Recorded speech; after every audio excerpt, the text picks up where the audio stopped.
हाय नमस्कार। तो इस वीडियो में हम लोग जो ज्योग्राफी की 11वीं क्लास की जो एनसीईआरटी की जो सीरीज थी उसको हम लोग यहाँ पे कंटिन्यू करेंगे।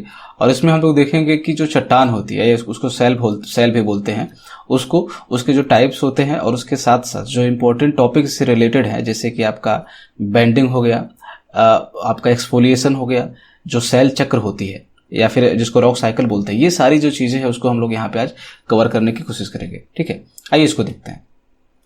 तो चट्टान या फिर सेल, ये दोनों जो शब्द हैं वो एक दूसरे के लिए इस्तेमाल किए जाते हैं, तो कुछ भी बोलिए बात बराबर है। ठीक है, बुक में जो है वो सेल का इस्तेमाल ज़्यादातर किया गया है, तो मैं इसको यहाँ पे सेल ही पढ़ूंगा। ठीक है, आप चट्टान समझिएगा अगर आपको चट्टान ज़्यादा इजी लगता है तो अंग्रेजी में इसको रॉक्स बोलते हैं।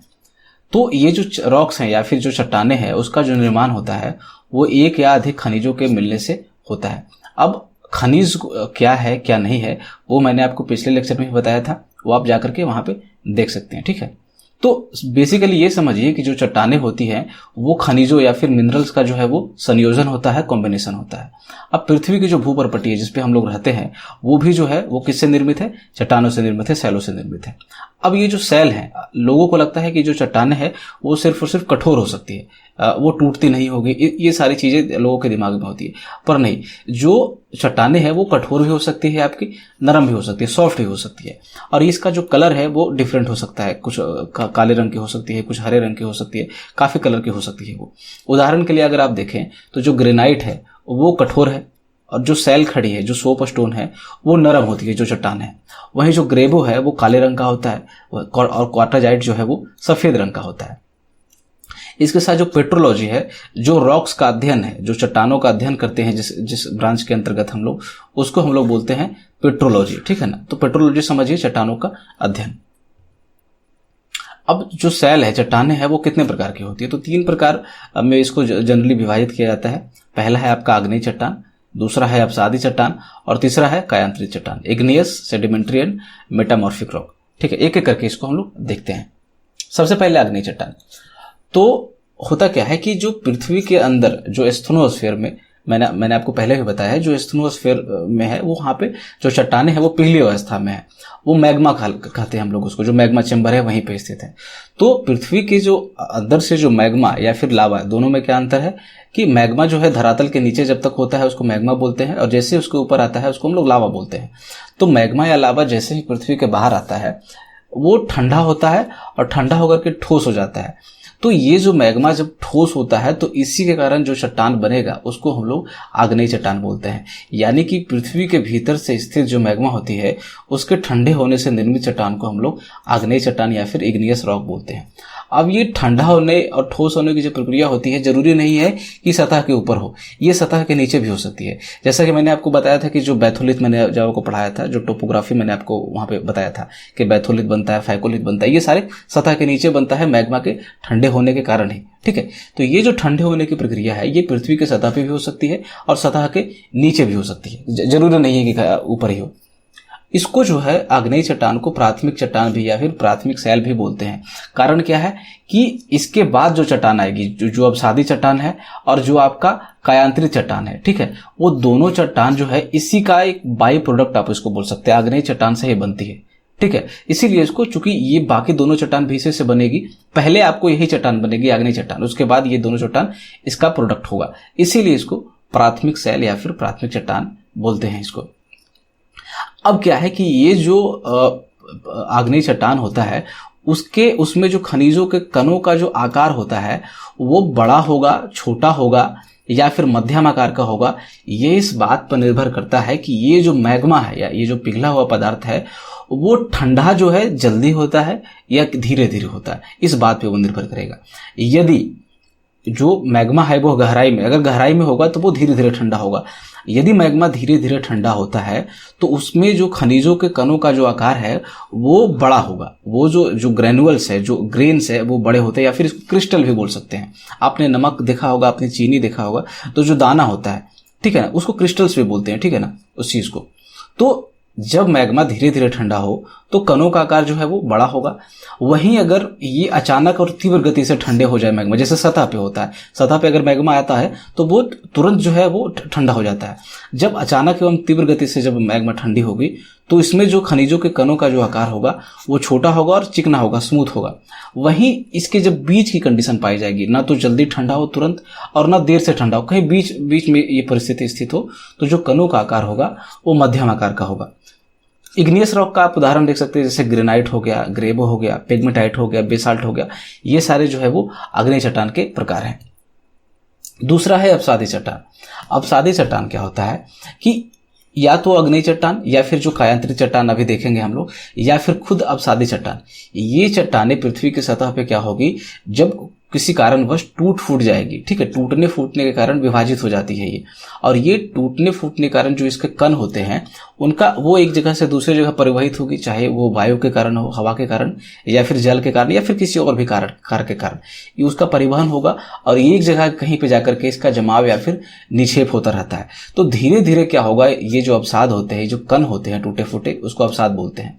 तो ये जो अवसाद होते हैं वो लगातार कहीं पे जाकर के संचित होते रहेंगे और यही संचित होने के कारण पदार्थ जो है धीरे धीरे क्या होते हैं, वो सैलों के रूप में, चट्टानों के रूप में बदल जाते हैं। और ये जो प्रक्रिया होती है, ये जो अवसादों का संचित होने के कारण चट्टानों में परिवर्तित होने की जो प्रक्रिया होती है, उसको एक नाम दिया जाता है जिसको हम लोग बोलते हैं शिलीभवन, या फिर अंग्रेजी में इसको बोलते हैं लिथिफिकेशन। तो इसके कारण जो होता है, लिथिफिकेशन के कारण ही अवसादी सैलों का या फिर अवसादी चट्टानों का जो है वो निर्माण होता है। यानी कि सिंपल समझिए कि जितने भी चट्टान है वो वो टूट फूट करके उसके जो कण होते हैं वो धीरे धीरे कहीं और जाकर के वो जमा होते रहते हैं, ठीक है। ये और इस प्रकार से वो जमा होकर के फिर से एक नए प्रकार के सेल का निर्माण करते हैं जिसको हम लोग अवसादी सेल बोलते हैं। अब चूंकि परत दर परत अवसादों का जमाव होता है, जिसके कारण उसमें जो अवसादी चट्टान होगी उसमें काफी सारे जो है वो परतें जो है, लेयर्स जो है वो पाई जाती है, जिसके कारण इसको और एक नाम दिया जाता है, जिसको हम लोग परतदार चट्टान भी कहते हैं, ठीक है। इसका एक नाम दे दिया जाता है क्योंकि इसमें कई सारे परतें पाई जाती है। आप यहाँ पे लेयर्स देख सकते हैं इसमें। अब जो अवसादी चट्टान है उसको कई भागों में हम लोग बांट देते हैं, जैसे कि यांत्रिक रूप से निर्मित यानी मैकेनिकली जो फॉर्म अवसादी चट्टान है वो, उसमें जो है आपका यही जो जमाव के कारण निर्मित होता है। दूसरा है कार्बनिक रूप से निर्मित, इसमें जो है वो आपके जो ये जंतुओं के, पौधों के जो है अंश पाए जाते हैं, जैसे कोयला हो गया, इसमें आपका जो ऑर्गेनिक मटेरियल आपका पाया जाता है। और तीसरा है आपका रासायनिक रूप से निर्मित। ज्यादा इंपॉर्टेंट नहीं है, बस एक ध्यान रखिए आप बस कि ये 3 भाग में इसको बांटा जा सकता है। तीसरा है कायांतरित चट्टान या फिर कायांतरित सेल। कायांतरण का अर्थ होता है, जैसे काया में से होता है शरीर और अंतरण में से होता है उसमें परिवर्तन होना। यानी कि अगर चट्टान के स्वरूप में किसी भी चीज के स्वरूप में परिवर्तन हो जाए तो उसको हम लोग कायांतरण बोलते हैं। चट्टानों के साथ भी ये होता है। यानी कि पृथ्वी पे जो स्थित चट्टानें हैं, चाहे वो आग्नेय चट्टान हो, चाहे वो अवसादी चट्टान हो, ठीक है, या खुद कायांतरित चट्टान ही क्यों न हो, जितने भी प्रकार के चट्टान है, अगर उनमें दाब, आयतन एवं तापमान में परिवर्तन के कारण उसका अगर रूप बदल जाए, जो पुरानी शैली होगी, ठीक है, जो अभी फिलहाल ये कोई सेल है यहाँ पे और इसमें तापमान, दबाव या कोई भी चीज के कारण उसका अगर रूप बदल जाता है, उसमें क्रिस्टल जो है वो फिर से संगठित होते हैं, पुनः क्रिस्टलीकरण होता है, तो एक नए प्रकार के सेल का निर्माण होता है जिसको हम लोग कायांतरित सेल बोलते हैं, ठीक है। सिंपली समझिए कि जब जो पृथ्वी के ऊपर चट्टान जो स्थित हैं उसमें किसी भी प्रकार का परिवर्तन हो जाए, चाहे वो दाब में परिवर्तन के कारण हो, चाहे तापमान में परिवर्तन के कारण हो, और इस प्रकार से एक नए प्रकार के सेलों का निर्माण हो, तो उसको हम लोग कायांतरित सेल बोलते हैं। होता क्या है कि जब विवर्तनिक प्रक्रिया होती है, विवर्तनिक प्रक्रिया में जब प्लेटों का मूवमेंट होता है तो उसके कारण जो चट्टानें होती है पृथ्वी पे सतह पे, वो पृथ्वी के अंदर क्या होती है, धंस जाती हैं।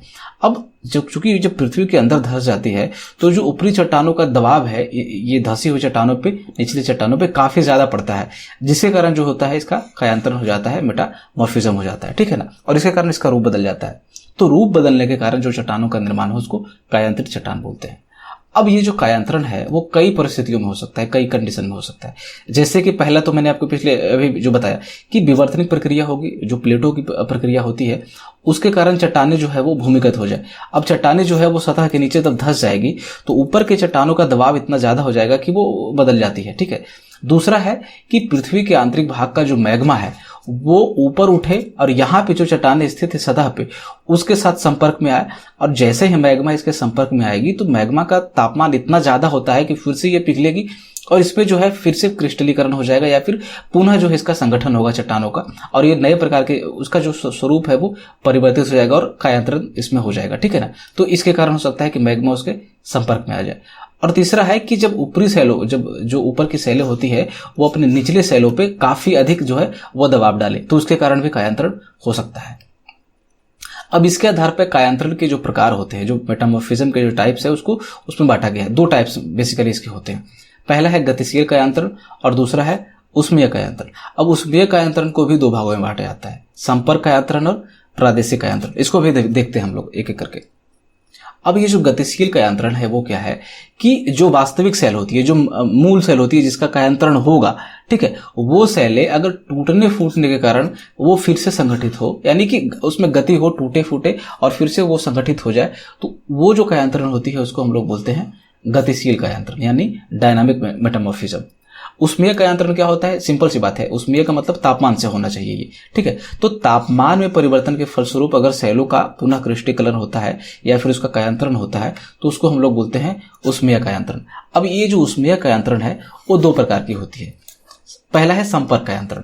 वो क्या होता है कि जब मैग्मा या फिर लावा ऊपर उठता है और वो सतह पे जो सेलें होती है, चट्टानें होती है, उसके संपर्क में आती है, तो चूंकि मैग्मा का जो तापमान है वो काफी ज्यादा उच्च होता है, काफी ज्यादा हाई होता है, जिसके कारण चट्टानों का पुनः क्रिस्टलीकरण या फिर उसका कायांतरण हो जाता है, जिसे हम लोग संपर्क कायांतरण बोलते हैं।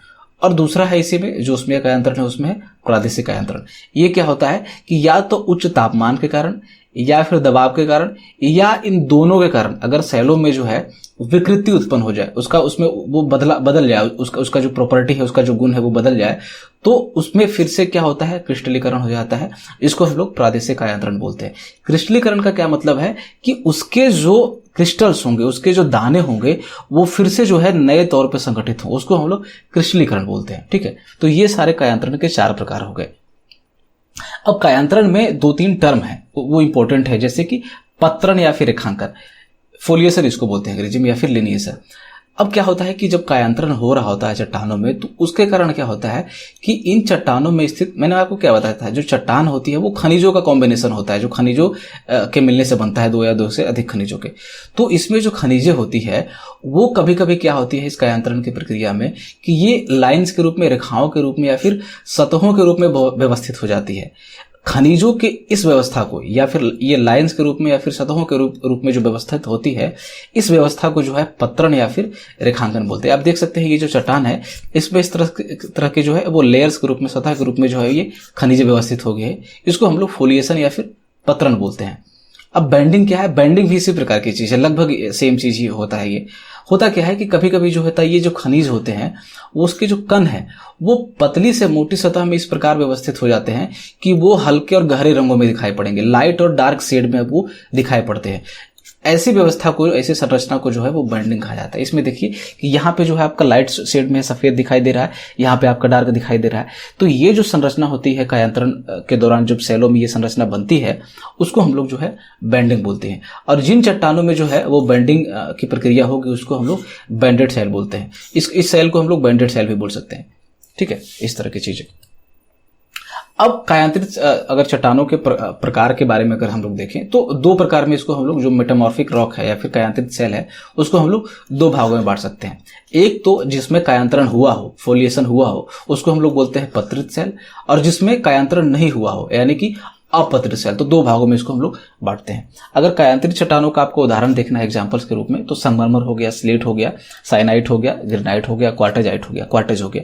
अच्छा, ये कई लोगों को कंफ्यूजन ये हो सकता है कि इसमें कई नाम जो है वो ओवरलैप हो रहे होंगे। मैंने आपको वो ग्रेनाइट में, ये अग्नेय चट्टान में भी वही बता दिया होगा, ठीक है, इसमें भी वही बता दिया। तो एनसीईआरटी में यही चीजें दी हुई है, तो मैं बुक से बाहर तो जाऊंगा नहीं, ठीक है ना। ये सारी चीजें बस ये आप ध्यान रखिएगा कि कौन सा कहां पे है। अब सेल चक्र क्या है, रॉक साइकिल क्या है? तो साइकिल का मतलब क्या है कि एक चीज जहां पे शुरू हुई और वापस वहीं पे आकर के खत्म हो जाए। अभी देखते हैं हम लोग इसको।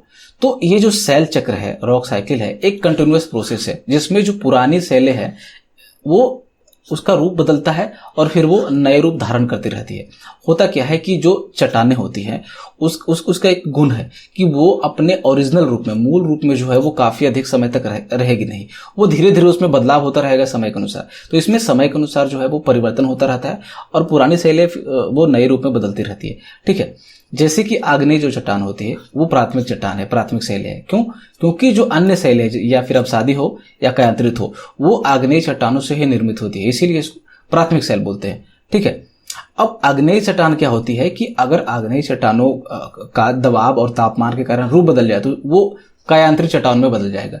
अब ये आग्नेय चट्टान और कायांतरित चट्टान दोनों, ठीक है, किसी कारणवश टूट फूट जाए और टूटने फूटने से जो अंश उसका हो वो जमा होकर के फिर से परत दर परत वो जमा हो तो वो अवसादी चट्टान में बदल जाएगा। अब ये अवसादी चट्टान अगर खुद टूट जाए, ठीक है ना, और फिर से वो जमा हो उसके कण और वो परत दर परत, तो अवसादी चट्टान देख सकते हैं आप कि खुद टूट करके खुद जो है पुनः जो है वो अवसादी चट्टानों का जो निर्माण कर सकती है। ठीक है। और पुनः ये अवसादी चट्टान, कायांतरित चट्टान जो है, आग्नेय चट्टान या फिर ये जो अवसादी चट्टान है वो पुनः किसी कारणवश ये विवर्तनिक प्रक्रिया के कारण पुनः पृथ्वी के अगर अंदर चला जाए तो पृथ्वी के अंदर क्या है कि चूंकि तापमान अधिक है और अधिक तापमान के कारण ये चट्टानें फिर से क्या होती है, पिघल जाएगी और पिघल करके जो है वो मैग्मा में परिवर्तित हो जाती है। और जब मैग्मा में परिवर्तित होगी तो फिर से ये जो मैग्मा है वो क्या होगी कि बाहर आएगी पृथ्वी की सतह पे और वो ठंडी होगी और ठंडी होने के कारण जो सतह ये जो चट्टानें बनती है उसको बोलते हैं हम लोग आग्नेय चट्टान। यानी कि ये चट्टान बार बार एक दूसरे के रूप में बदलती रहती है। एग्जाम्पल के लिए जैसे आप ये देखिए कि मानिए कि ये जो मैग्मा है, सबसे पहले क्या बनेगा, सबसे पहले क्या होता है कि पृथ्वी के अंदर मैग्मा होता है और मैग्मा जो होती है धरातल पे आती है तो जो चट्टान बनता है वो है आग्नेय चट्टान।